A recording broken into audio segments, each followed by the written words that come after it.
Hello everybody, RetroGuy25 here with a follow-up video and some other information sort of a little bit. But yeah, let's get started with the pickups of a follow-up that I want to finish up real quick because I forgot to include these and whatnot. At least most of these because I think I showed one of them but I can't remember. Spy Hunter Nowhere to Run for the original Xbox and whatnot. Here's the back of it. As you can see, put a bit of it.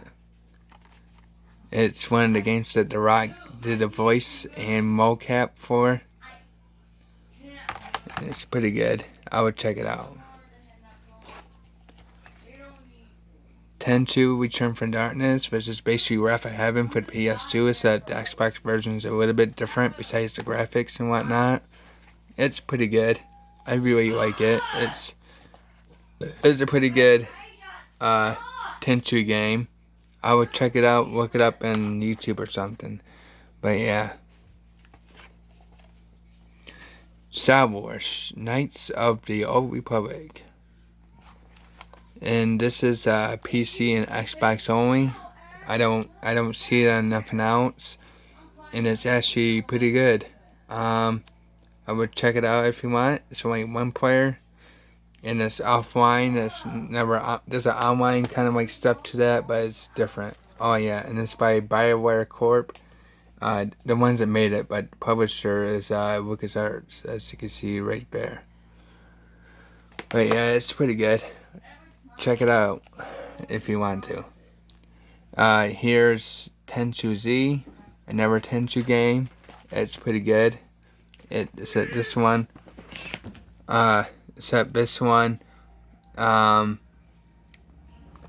it when it's you create your own ninja and you gotta increase them and stuff, and you know, like they got stats and all this other stuff, and they want clothing, different clothings and stuff and whatnot. It's pretty cool.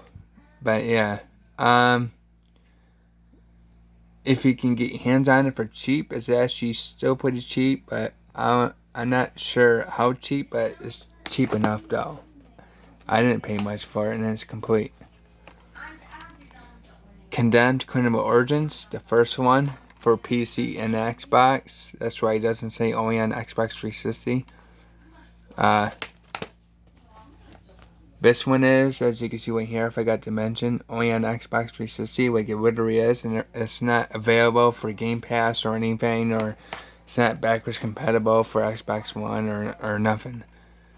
This one I think it is, but I'm not too sure. I can't remember if it's on Game Pass or not. I'm not sure. I don't got an Xbox One or a Series X, so I'm not too sure.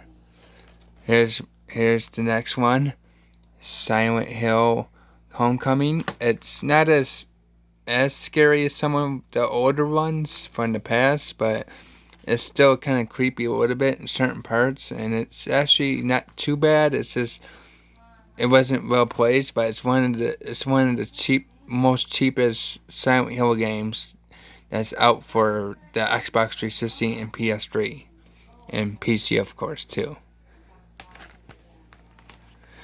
Here's The Elder Scrolls 4 Oblivion. This is the regular edition. I did have the Game of the Year edition, but something happened to it one time ago. I don't want to get into that, but yeah. It's pretty good, and it's complete and whatnot. And yeah, I'm gonna get the Game of the Year edition again. I just wanted to play the main game itself, so I decided just to get the regular edition for now, because I was kind of desperate to get the game again, basically in some kind of way or form for right now. But yeah, so give that a try, and then that's it for the pickups. Now, I just want to say another thing is that now, when it comes to price charting on games, like prices, and then eBay, I would just sit around, or like kind of like I kind of go by price charting mostly, because I think price charting is more accurate, and plus that seems to go by the lowest price that you can get it for, complete, loose, and brand new. If you can find a sealed copy for an old game, anyways. That seems kind of hard.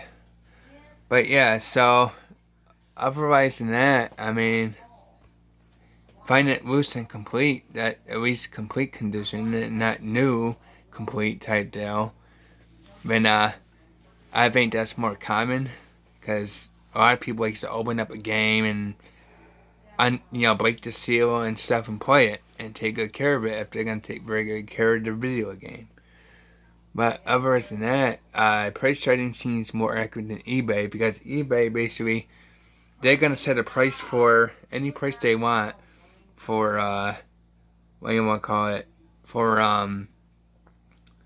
for any game that they want, no matter how common it is or how rare it is. They're gonna set it for any price that they figure to set it for, because it's actually just a regular people or certain people or certain or like a certain type of person that's gonna just set it to whatever price they want. And just because it's in the sold listings doesn't mean that it's worth that much. It's not really worth that much. It's just that that's just what it costs. That's just what somebody else does got suckered in and paid that much money. And see, if you go by the actual companies that's behind the games, they will tell you what the value is of what they figure how much to sell the game for in today's time, even going way back to the really old days from the 80s. You know, like they tell you how much they're reselling for if they're ever going to be resold. You know what I mean? So, and it like, say for an example, like the one game I want to get when I eventually get a Sega CD one of these days, that you had to hook up to a Genesis, of course, because I want one of the regular models of the Sega CD. I can understand that being kind of expensive, but the Sega CD games like Snatcher, even though it only came out for the Sega CD for English rights for us, and it's missing one chapter. But the thing is, it's like, still, it's like, it shouldn't be no $1,100, like over $1,000 just for that game, because I don't think it's that rare, for one. And for two, freaking, it's like, I don't know, because it's like, it's just a video game for one. The video game shouldn't be really high in price, no matter how many copies there is, because you should let everybody get a chance to play it. That's the thing. You should let everybody get a chance to play it. So sell it for the cheapest price that you can go, like as low as you can go, and don't say like, oh, I sell it for automatically $50. No, sell it for like, I don't know, 30, 20, maybe $10. You don't have to do 5, because I figure maybe that might be too cheap for you, but it's still really cheap, so everybody can get a chance to play that game, because not everybody just collects unless it collect dust. Some people like to collect and play. Well, there's more collect and play people out there than it is just collect. But yeah, because that's what I see out there, and that's most people that I know from my experience. That's play and collect, or I should say collect and play. Because if they like it, from what they've seen on YouTube, as what this video is gonna be on, it's like, it should be really cheap. In other words, if it's not going to be cheap enough, then not anybody can just afford hundreds of dollars or thousands of dollars for a single game. You know what I mean? Like, that's like outrageous, and that's just being greedy. And I mean really greedy. It should be really cheap, like, for everybody to play, because think about it, it's just a game, so what? It doesn't matter how rare it is. I mean, should have everybody to play that game. I don't care. You know what I mean? It doesn't really matter. I mean, that's just how I feel about it, you know what I mean? So, anyways, it's like, but yeah, so, I think that but the official companies that made the games and published them and whatnot should actually tell you if they still got the license anyways for the game, they're the ones that should tell you how much it might be worth in today's time, how much they would tell you how much to resell it for, then resell it for that price. So it makes everything more fair that way, I would think, if it worked that way. Because people on eBay and sold listings, the reason why it's in the sold listing, because somebody was desperate enough to pay that much money for it, for a really expensive game. You know? Doesn't mean it's worth that much. That's just how much it's selling for. Because it's just some people might be desperate enough to get that game because they saw it what it looked like in gameplay for videos and stuff on the internet. You know, so they figure, oh, this seems really good, so I really want to get it. So I'm desperate enough to pay like hundreds of dollars just for one game, or thousands of dollars for one game, or $50 for one game. You know, $50, $60 or whatever just for one game. If it's a really old game, it shouldn't really cost that much. It should be really cheap. You know what I mean?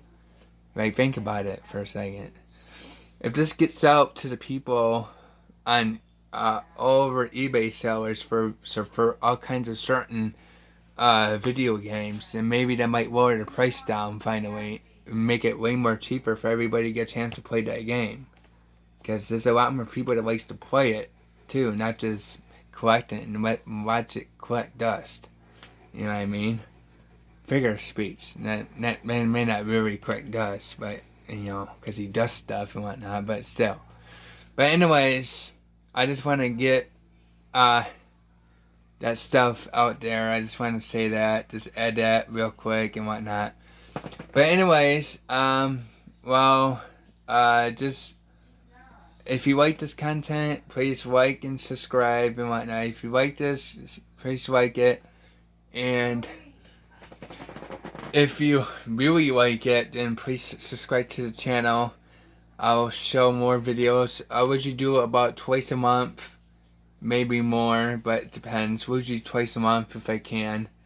And whatnot. And I'll catch you next time.